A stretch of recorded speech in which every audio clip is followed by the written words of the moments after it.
ভাতিজা রে এ ভাতিজা ভাতিজা ও চাচা এই সারা কই থাউস তোমার জ্বালায় আমি একটা চাও খাবার পারি না না কইতেছি থাকুস কই যাইয়া ব্যাপারটা কোন জায়গায় শুনি আমি ওই পাশের দোকানে যাই আমি একটু কেলাম বুট খেললাম ডাকলে সময় মতো পাই না কারণটা কি অল্প বয়সে বিয়ে করে এই ইজ্জতটাই নষ্ট করলাম হ্যাঁ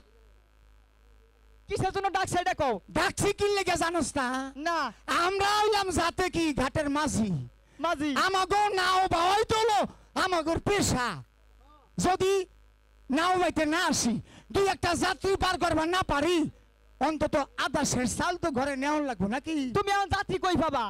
এ পারে না পাই হেই পারে যামু তোমার নিয়ে তো সারাদিন ধরে ঘুরতে ঘুরতে আসি আহারে যার যে ব্যবসা যারা ভিক্ষুক একবার দেপায় না আরেকবার দে যায় এই বার দেবে না আরেকবার দে যায় এই ঘাটে নাই তো এরপরে যামু যাইয়া দেখি যদি তুই একটা যাত্রী পাই চাচা হ্যাঁ একটা কথা কই কি কথা তুমি একটু মনোযোগ দিয়ে কাম টাম কইরা হ্যাঁ তুমি ভালো করে প্যাসেঞ্জার খেবাও তুমি যদি কামাই না করো তাহলে তোমার চাষি তো দিব আমার তার বাড়ি এলা নাই পেট সারছে তা চল চল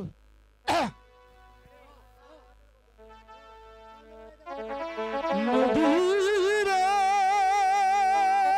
ভালো করে কিন্তু বাইরে যাইও ওহো নদীরে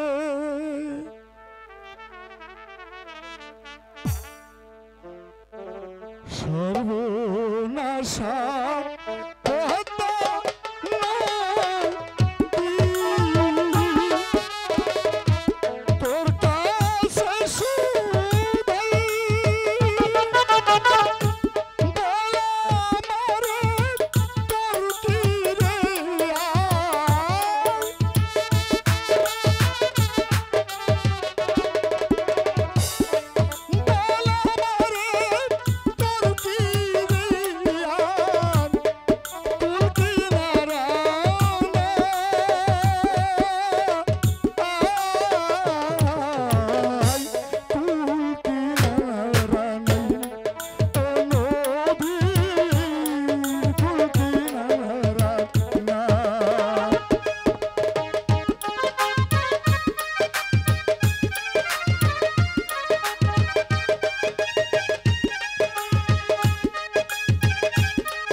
ওরে বাতিজা কই একটাও তো প্যাসেঞ্জার নাই। তুই তো খালি পিছিয়ে বসে হেউ আমার তো জান শেষ একটা কাম হর তোমার মতো কি আমি পারি? একটু বিশ্রাম নে দেখি যদি দুই একটা যাত্রী এসে ডাক টাক দিয়ে হালায় বুঝছো হ্যাঁ। এই যে এই চাচা হ্যাঁ মুড়ি টুড়ি নিয়ে হো নাই? হ্যাঁ হ্যালো মুড়ি টুড়ি নিয়ে হো নাই? আরে রাখ তোর মুড়ি আধা পোয়া সিরিয়াল হয়েছিলাম আসার সময় ওই যে পোটলার তলা ফুটোই পড়ে গেছে গা তাহলে কি খামু? আরে খাবি আরে গোলামের পর গোলাম আরে বউ